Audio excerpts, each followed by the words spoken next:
The proposal outlined by the Prime Minister follows discussions with the new NSW Premier Dominic Perrottet about the move away from 14 days of hotel quarantine for vaccinated travelers is regarded as a crucial step before international travel can start ramping up to pre-pandemic levels.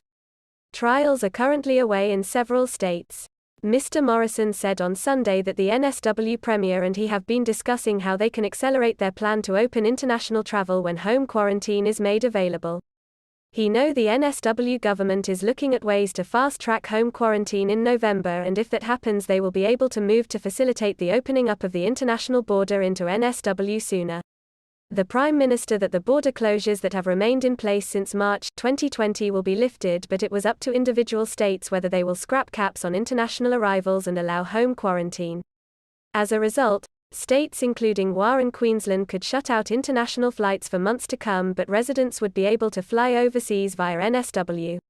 Prime Minister praised Australians for the sacrifices they have made during the pandemic. He said over the course of this pandemic Australians have worked so hard and sacrificed so much to come together and save lives and livelihoods. He said it was a stunning achievement that over half of the adult population has now been vaccinated. They have now administered more than 30 million vaccines around the country. That's 82.2% of eligible over 16s who have had a first dose, and 61.9% with both doses. In fact, of the whole population, more than half of Australians are now vaccinated. In the nation's capital, Canberra has hit over 95% first dose and 72.8% fully vaccinated today. Victoria isn't far behind with 85.5% of over 16s having had their first dose, and 58.6% who are fully vaccinated. Victoria's first dose vaccination rate is now higher than the United Kingdom's. Tasmania, despite having virtually no COVID in the community, continues to see its vaccination level jump each and every day and is just under 80% first dose. Western Australia and Queensland will very shortly break through the 70% first dose mark, while reaching over 50% double vaccination. Earlier this month, the Prime Minister announced the new framework the states will need to meet before they can agree to reopen international travel.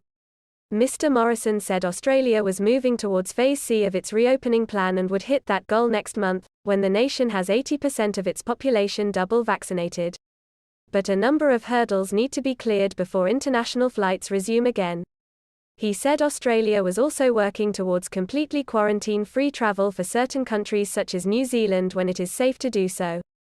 The new rules for international travellers will allow travel for double-vaccinated Australians and require pre-flight COVID tests. It will also require the lifting of current international arrival caps that were put in place to manage home quarantine. The international border ban was initially in place until December 17th, but that will now be lifted a month earlier than previously planned. अगर आपको मेरी video अच्छी लगे तो please like कीजिए, share कीजिए और subscribe करना तो बिल्कुल मत भूलना। थैंक यू मेरे दोस्तों।